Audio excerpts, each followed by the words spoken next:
In this pre-calculus algebra video, we're going to look at dividing polynomials, and we'll do that with both long division and synthetic division. Next, we'll look at the remainder and factor theorems. To start with, let's look at some division. Oh, I forgot about this opener.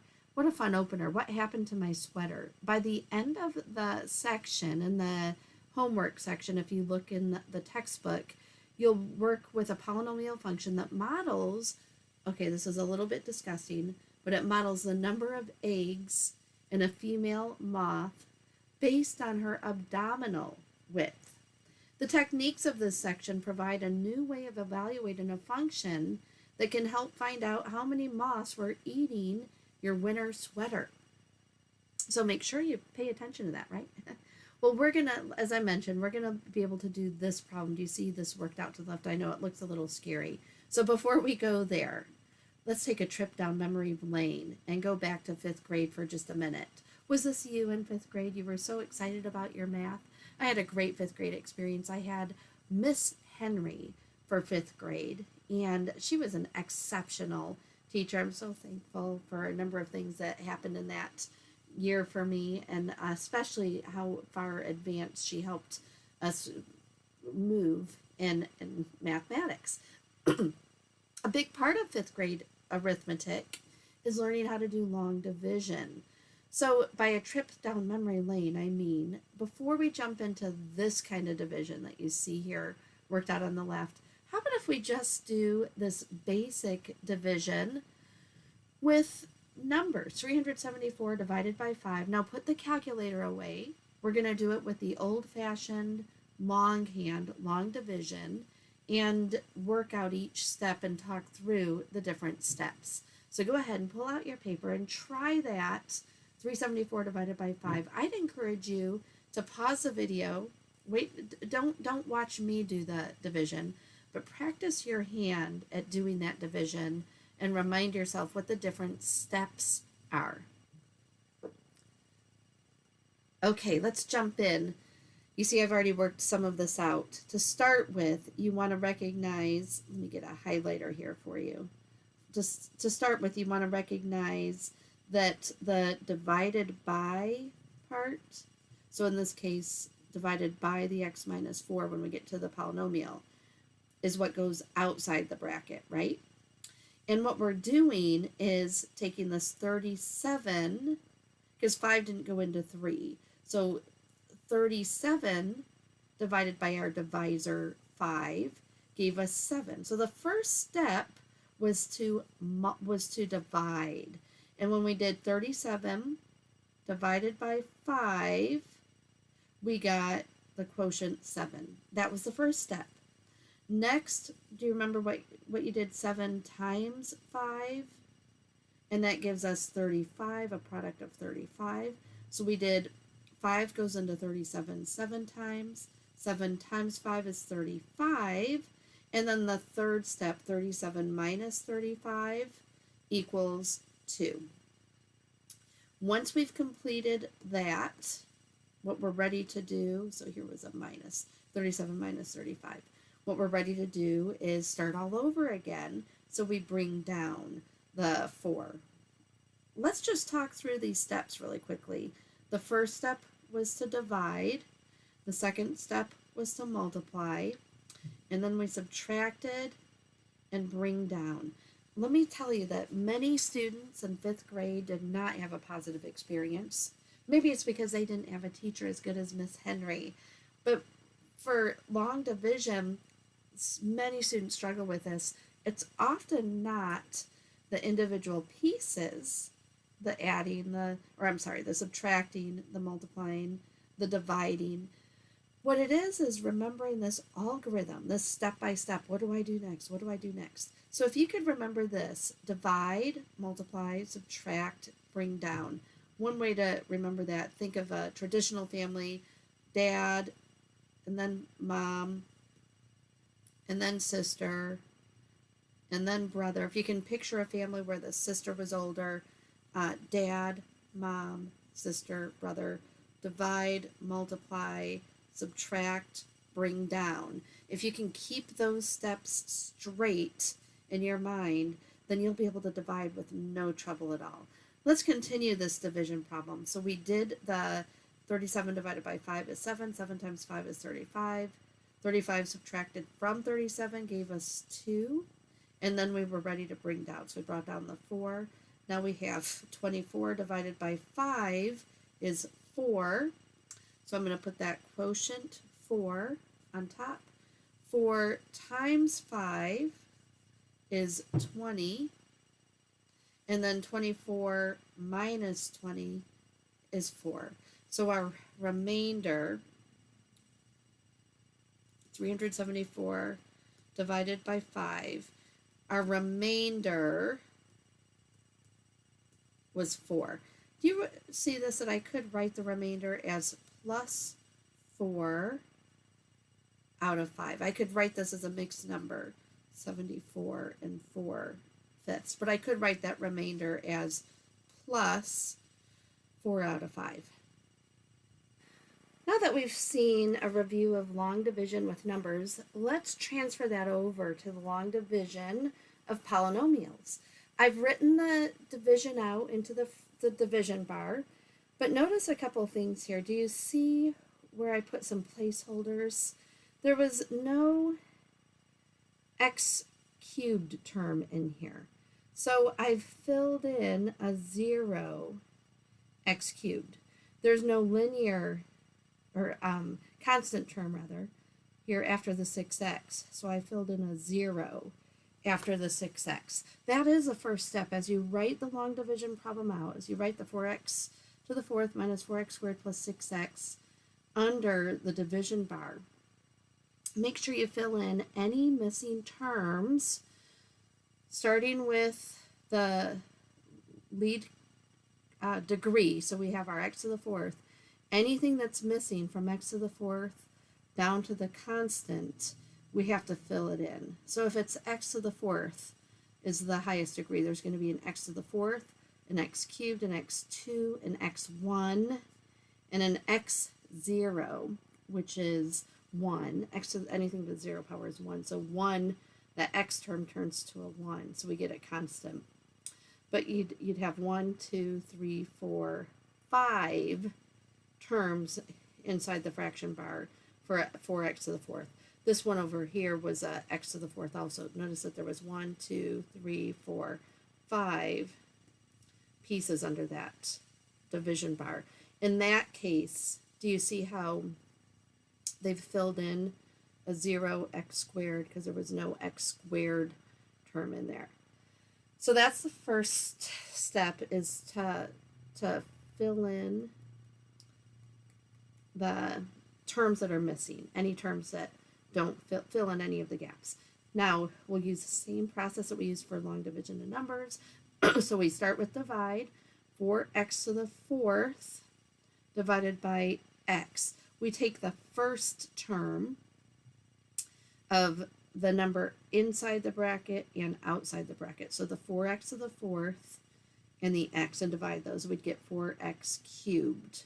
I'm going to write that 4x cubed. Oops. Let me change that to a pencil. We'll write the 4x cubed here above the x cubed term. Don't write it here above the 4x to the 4th. If you did that, erase it, move it over just a bit to be above the 0x cubed. After I divide, I multiply. 4x cubed times x is 4x to the 4th. 4x cubed times negative 4 is negative 16x cubed. We could see that here off to the side here. I started to do it to show how you could do this on scrap paper. 4x to the 4th divided by x is 4x cubed. When I multiply by x minus 4, I'm distributing. 4x cubed times x is 4x to the 4th. 4x cubed times negative 4 is negative 16x cubed. Same thing we have here. And then I'm going to subtract. But when I subtract, it's really important that I remember I'm subtracting 4x to the 4th and subtracting negative 16x cubed. So I've got to distribute this negative. 4x to the fourth minus 4x to the fourth. Those cancel out to a 0.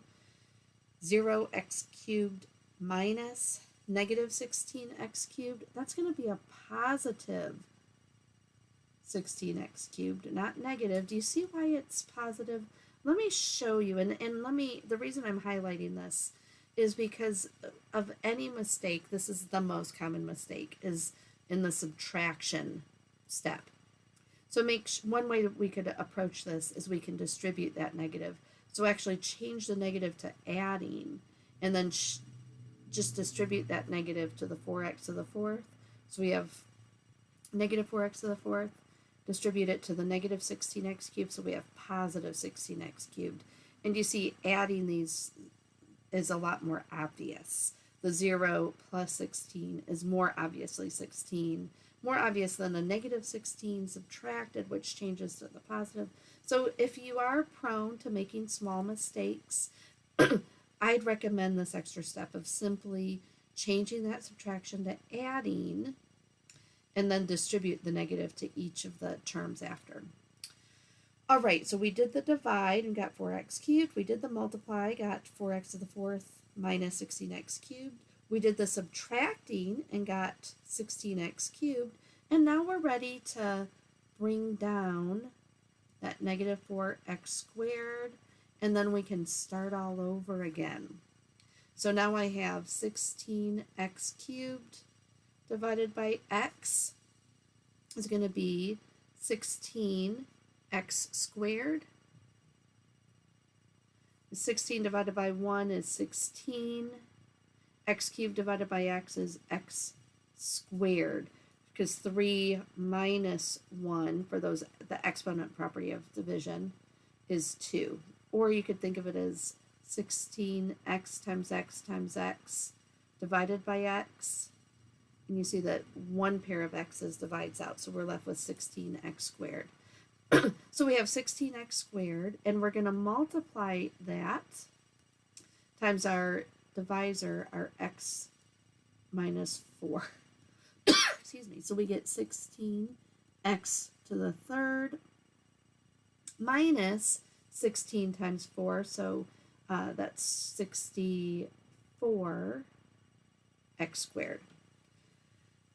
16x squared times x, 16x cubed, because 2 plus 1, minus 16 times 4 is negative 64, so minus 64x squared. And now that we did the divide and the multiply, we're ready to subtract. Remember, when we subtract, we're subtracting this whole piece.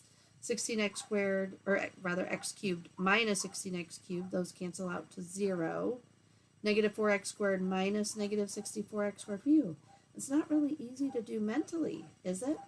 I'm not going to try that. I'm not going to risk making a mistake on this problem just for the sake of not coming up with a really nice strategy, which is to change the subtracting to adding, and then distribute the negative to the negative 16x cubed. And the opposite of negative 64x squared, when I distribute the negative, we get plus 64. So now it's really much easier, because adding polynomials is easier. So 64 minus 4, or negative 4 plus 64, gives us a positive 60x squared. When I subtract, I get 60x squared. And now it's time again to bring down. So I'll bring down the 6x. I know sometimes it feels like it just keeps going. And that's why you want to really have strategies to check your work as you go. Make sure that you're doing everything really carefully so you don't find the frustration of getting to the end of the problem and realizing it's all wrong, right? Now I'm ready to divide again. 60x squared divided by x, 60x. I'll write that quotient up here. Running out of space here, so I'm going to try and squeeze it in here, because it's best practice to keep it above the x term. So I'm going to try and keep it here above the 6x. So 60x. And then after I divide, I multiply. So I'm going to multiply that times x minus 4. So 60x squared minus 240x. 60x squared minus 240x. That's what I get when I multiply 60x times x, 60x squared, 60x times negative 4, negative 240x. And now I'm ready once again to subtract. When I subtract, I'm going to be careful to recognize I'm subtracting 60x squared and subtracting negative 240x. That right there is the most common mistake. If you're getting a negative result when you do that subtraction, you've made a mistake. So try this instead. Change that to adding and distribute the negative. So we have negative 60x squared, and this negative 240, it changes to a positive 240. Do you see that I'm using a different color, by the way? Also, that pink I'm using here to change the subtraction and to distribute that negative, so that as I look at the 60x squared and the 240x, I can see why this one was negative and why this one was positive. Now I'm ready to do that addition, and I'm going to just get real simply 6x plus 240x is 246x. Ready to bring down again, and this is the last piece we have, right? This is the last bring down that we'll have. When I bring down that 0, I've got 246x divided by x is 246. When I multiply 246 times x minus 4, I'm going to have 246 times x, that's easy, 246x, but the 246 times negative 4, you might pull out a calculator, that'd be okay. Minus 24, 16, 18, 984, does that look good to you? Pull it out of a calculator if you'd like. That's a lot better than making a mistake with the arithmetic, right? So go ahead and type that into the calculator to check it. But when we multiply that, 246 times x, 246x, 246 times negative 4, negative 984. Are you ready to be finished with this? We're almost there. We're going to now subtract 246x and subtract negative 984. But I'm not going to make a mistake here this far in with all this good work. So I'm going to distribute the negative to get a negative 246 and plus 984. So that when I subtract, I'm actually adding, and I have a 984, and that's it. The only thing left to do is to write the final answer. Let me squeeze a little bit of space out here by doing that. So we've get 4x to the fourth minus 4x squared plus 6x divided by x minus 4 gives us this quotient, 4x cubed plus 16x squared plus 60x plus 246. Watch what I'm going to do with this. Oops, I didn't mean to erase it. It's not what I wanted you to watch. Watch what I'm going to do with this remainder. This 984. That remainder, 984, I'm going to write it as plus 984 over the divisor x minus 4. And here's our total quotient. And that's it. Try that problem again. You know, if you've just watched me do this and written everything down as we went along, you haven't really learned how to do this. You won't know how to do this until you jump in and practice it. Could I encourage you to cover up the notes on the left side and try to do that division on a clean paper on another page? And then do the same thing with this example that we did to the right. cover up what you see here and try it again without following me, but just doing it on your own. Are you ready for something new? How about a shortcut? Because that was pretty atrocious. Wouldn't you say? I mean, even as a math professor, I'm going to say this was a pretty atrocious problem. I'll be honest with you and tell you. This video is, although you're not seeing it 37 minutes, I've been recording for 37 minutes because I've made a mistake. My first mistake was I wrote this as x minus 2 and I divided and it was all wrong. So I had to erase it, go back and do it again.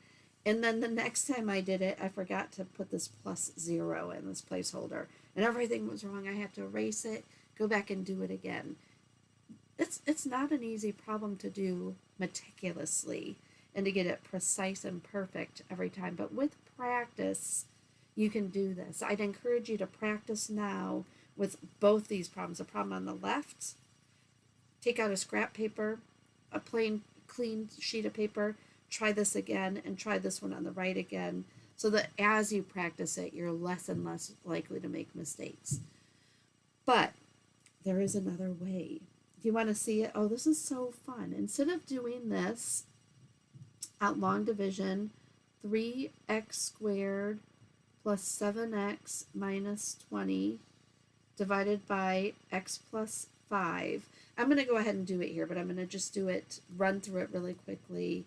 And here's what it would look like. 3x squared divided by x is 3x. 3x times x, 3x squared. 3x times 5 is 15x. When I subtract, I'm going to change that. And even though I'm going quickly, I'm going to change to another color. Change to their opposites. So 7x plus negative 15x is negative 8x minus 20.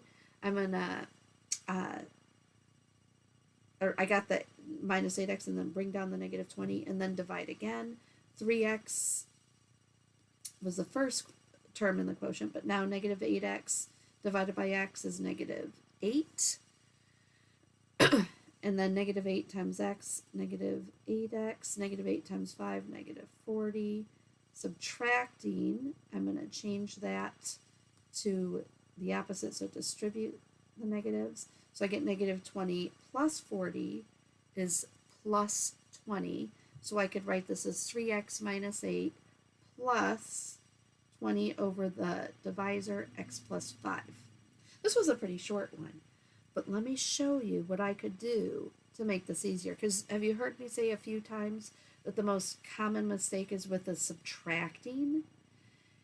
And you know, if you're going to make a mistake, the second most common mistake would be with the dividing. So what if we could translate, this sounds like an infomercial, what if we could translate this into another process where all we do is add, bring down, and multiply.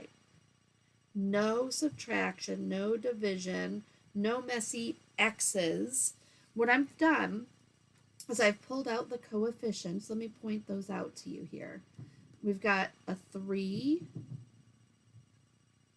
a 7, a negative 20. I pulled out those coefficients. And then I went to the x plus 5, and I said if x plus 5 equaled 0, what would x equal? X would equal negative 5. So I put a negative 5 in this bar out here.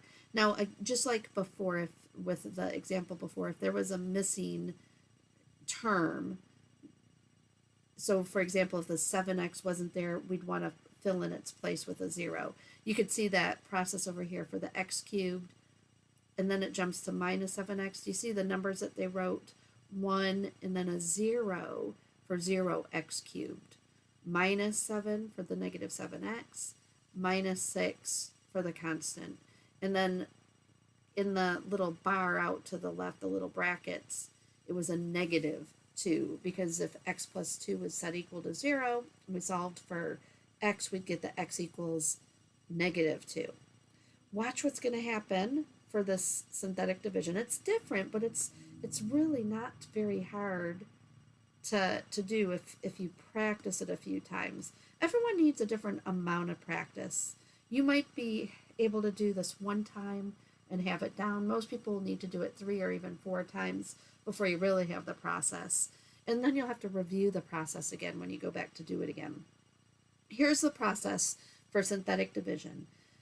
I'm going to bring down the 3 and multiply. 3 times negative 5 is negative 15. So I'm going to put the negative 15 here. And then I'm going to add negative 15 plus 7 is negative 8. So I put the negative 8 here. And now I'm ready to multiply again. Negative 8 times negative 5 gives me positive 40.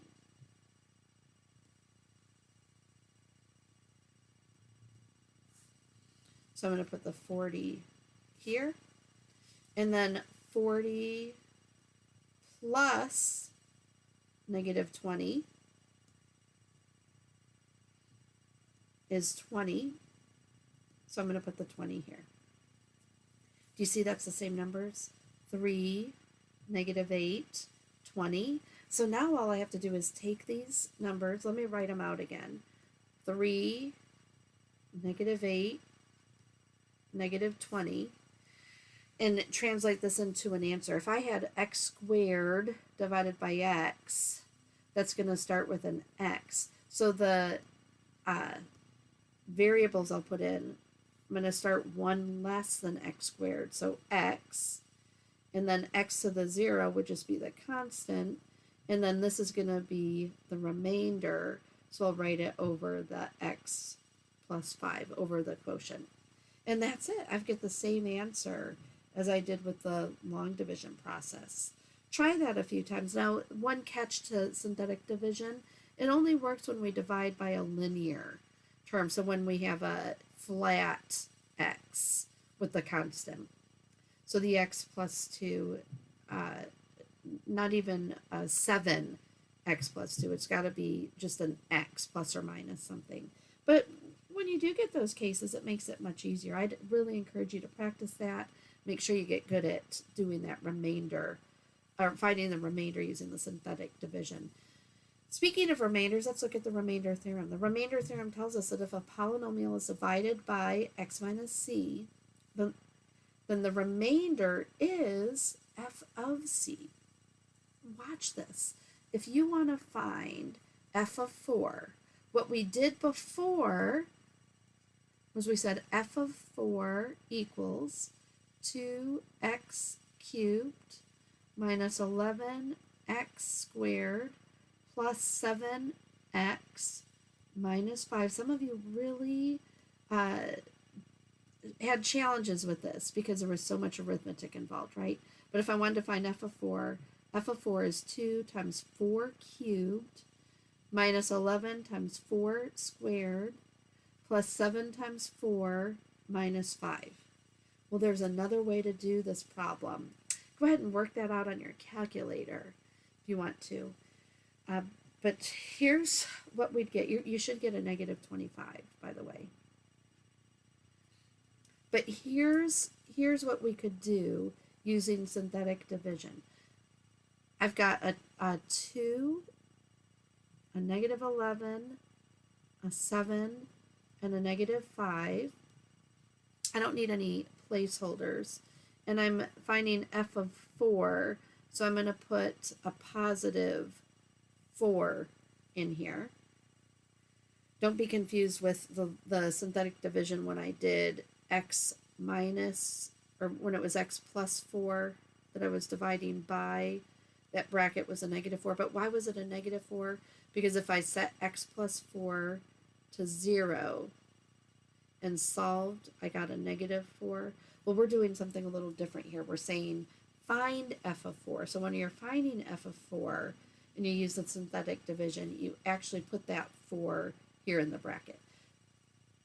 Should we practice that synthetic division again? We bring down the 2, multiply. 2 times 4 is 8. Add negative 11 plus 8 is negative 3. Negative 3 times 4 is negative 12. Negative 12 plus 7 is negative 5. Negative 5 times 4 is negative 20. Negative 20 plus negative 5 is negative 25. What this tells me is that if I divide 2x cubed minus 11x squared plus 7x minus 5 divided by x minus 4, I would get 2x squared minus 3x minus 5 plus this remainder, negative 25 over x minus 4. But by the remainder theorem, what I've got is that this remainder is equal to f of 4. Try it both ways to convince yourself that you're not being tricked here by some crazy math that isn't true. Try it. Try f of 4 the old-fashioned way, and then try doing synthetic division by 4, and you'll see that this remainder is in fact equivalent every time to f of that 4. All right, let's try one last example. If we wanted to solve this equation, given that 2 is a 0 of f of x equals 2x cubed minus 5x squared plus x plus 2, you could try factoring it. But, you know, an even easier thing to do, since we're told that 2 is a 0, what that means is I could do the synthetic division. So 2x cubed minus 5x squared plus 1x plus 2, and do this synthetic division with a 2. And when I do this, bring down the 2. 2 times 2 is 4. Negative 5 plus 4 is negative 1. Negative 1 times times positive 2 is negative 2. Negative 2 plus 1 is negative 1. Negative 1 times 2 is negative 2. And look at that, I get a 0 remainder. Well, I already should have counted on getting a 0 remainder. Why? Because I knew that 2 was a 0. So what I knew was that 2x cubed minus 5x squared plus x plus 2 divided by x minus 2 was going to give us something with 0 remainder. Or in other words, x minus 2 is a factor of that 2x cubed minus 5x squared plus 5x, or plus x plus 2. This quotient that I get with a synthetic division, if I go back and fill them in, x squared, x, and then this constant, tells me that 2x squared minus x minus 1 is another factor of this 2x cubed. Let me try and draw this together for you. So I could say that 2x cubed, if I wanted, so listen up to this, those of you who didn't really like factoring.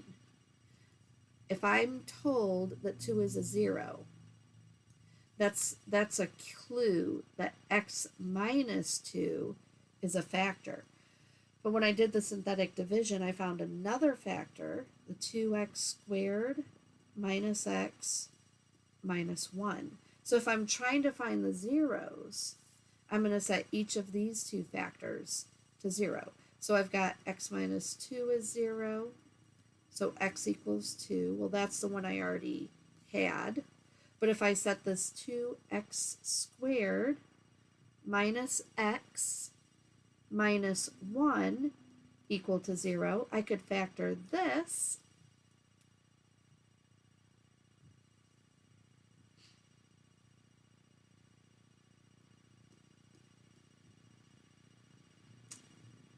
Let's check if this works. I'm just doing a guess and check for factoring. So 2x squared plus 2 minus 2. Oh, looks like I should swap those negatives, right? So this one will be positive and this one's negative. So 2x squared minus 2x plus x gives us negative x minus 1. So it looks like I did in fact factor the 2x squared minus x minus 1 correctly. So here's the two other factors. So what does that give us? 2x plus 1 is 0, which would say 2x is negative 1, x is negative 1/2. If x minus 1 is 0, then x equals 1. So there's our 3 zeros. X equals negative 1/2, x equals 1, and then I'm going to still list that x equals 2, even though we were given that one. So there's our solution. Remember when the directions say to solve an equation set equal to 0, we can use that fact that 2 is a 0 to say, okay, then x minus 2 is a factor, and with synthetic division get the other factor, the 2x squared minus x minus 1, and then we could, from there, solve this 2x squared minus x minus 1 equal to 0. Well, I hope that you found these examples helpful. If you do need any further assistance, please reach out to me. Let me know some examples that you'd like to see worked out. Use the examples in your book, the videos in your book, and the other resources at your fingertips.